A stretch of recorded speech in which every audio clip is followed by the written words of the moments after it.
You're standing in the kitchen. You just asked for something small. Can we talk about what happened last night? He nods, but his shoulders tense. His eyes drop. The silence stretches. You wait. He starts scrolling. You feel the distance grow in real time. Why won't he just talk to me? Does he not care? Am I asking for too much? Is this what forever feels like? He didn't shut down because he doesn't love you. He shut down because his nervous system just registered your need as a threat he doesn't know how to fix. You're not too much. This isn't proof you're unlovable. Every couple building real intimacy has navigated this exact moment. By the end of this video, you'll understand why withdrawal isn't rejection, how to create safety that invites connection instead of distance, and what to actually say when he goes quiet. Let's get into it. Most couples believe that when someone goes silent during conflict, it means they're checking out or don't care enough to try. But the real truth is that his nervous system is flooding, and shutdown is the only protection his body knows how to offer. When emotional intensity rises, the avoidant brain doesn't hear, "I need you," it hears, "I'm failing you." What looks like indifference is usually overwhelm wearing a mask. He's not pulling away from you, he's pulling away from the feeling of not having the right words, the right solution, the right fix. And when you chase that silence with more questions, his system reads it as pressure, not love. Here's the thing. Connection isn't built through demanding presence. It's built through offering safety without conditions. When you stop interpreting his quiet as rejection, everything shifts. You're not dealing with a man who doesn't want you. You're dealing with a nervous system that learned long ago that love equals performance. And that changes how you respond entirely. The fix-it reflex. Most couples expect emotional conversations to flow like problem-solving sessions. You share a feeling, his brain instantly switches to solution mode. You're looking for connection, he's scanning for the exit strategy. When vulnerability arrives without a clear fix, his system defaults to silence. You ask what he's thinking. His internal monologue whispers, "I don't have the answer, so I shouldn't speak." And this is the one most couples never figure out. Not more questions, not louder requests, not demanding he just talk, but two people who actually feel safe enough to sit in the not knowing together. You push for resolution, he withdraws to avoid failing you. The disconnecting version leaves you both feeling alone. The connecting version simply says, "We don't have to figure this out right now." And here's what changes everything. This isn't a communication hack. It's just what emotionally mature partners naturally do when love arrives without conditions. And when you do that, the walls between you start to come down, without either of you having to say a word. The performance trap. Most couples believe that being a good partner means always having the right response. You express a need. His history quietly tells him love is earned through competence. You're asking for presence. His nervous system hears, "You must perform or you'll lose her." When past relationships punished imperfection, present vulnerability feels like a test he might fail.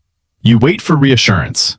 His brain registers, "If I say the wrong thing, I'll make it worse." Emotional distance in a relationship isn't like a wall.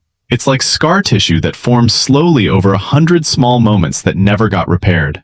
You ask for emotional labor. He protects his sense of worth by staying quiet. The disconnecting version exhausts both of you. The connecting version honors that sometimes love just means staying. That's when your partner stops feeling like a problem to manage and starts feeling like a person to come home to. The autonomy anchor. Most couples assume that closeness means merging completely. You lean in for connection. His nervous system reads intimacy as a loss of self. You share a tender moment. His internal voice quietly whispers, "If I give too much, who will I be?" When independence feels like survival, interdependence feels like danger. You plan a weekend together. He starts guarding his alone time more fiercely. But here's what nobody explains. Not grander gestures, not constant togetherness, not proving love through sacrifice, but steady presence that respects space without taking it personally. You chase closeness. He protects autonomy to feel safe. The disconnecting version restarts the pursue-withdraw cycle. The connecting version invites without demanding. That's the shift that turns a relationship that feels like a negotiation into one that feels like a refuge. The shame spiral. Most couples think silence means he's hiding something or losing interest. You finally feel secure enough to be vulnerable.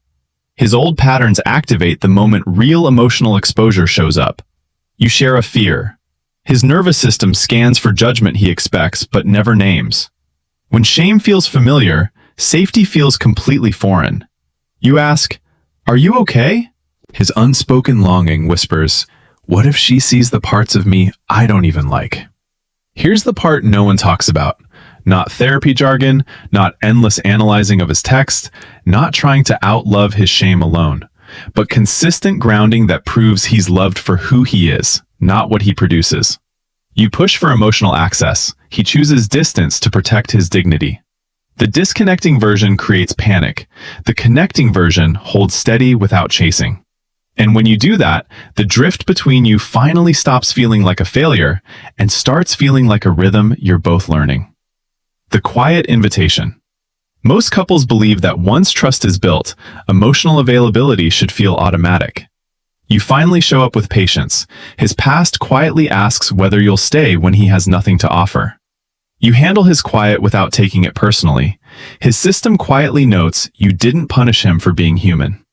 When acceptance replaces expectation, the body finally exhales. You give him space without withdrawing your love. Something in him is saying, "I don't have to earn this. I can just be." This isn't a trick for avoiding conflict. It's what it looks like when someone has learned to love without losing themselves in the process. You react to old triggers. He chooses presence over panic. The disconnecting version keeps both of you guessing. The connecting version builds a foundation that actually lasts. That's when love stops feeling like constant work and starts feeling like coming home to yourself. This isn't a checklist for better behavior. It's an invitation to become the kind of partner who doesn't take silence as rejection. When you internalize this, you stop chasing and start creating safety. And he will feel the difference before you even speak. You're not just fixing a dynamic, you're becoming a safe place. Real intimacy doesn't start when you find the right person. It starts when you decide to become one. If this shifted how you see your relationship, drop a comment below with the moment you finally understood this pattern. It helps the algorithm find other people who need to hear it. Subscribe for more conversations that cut through the noise and get straight to what actually heals love. See you in the next one.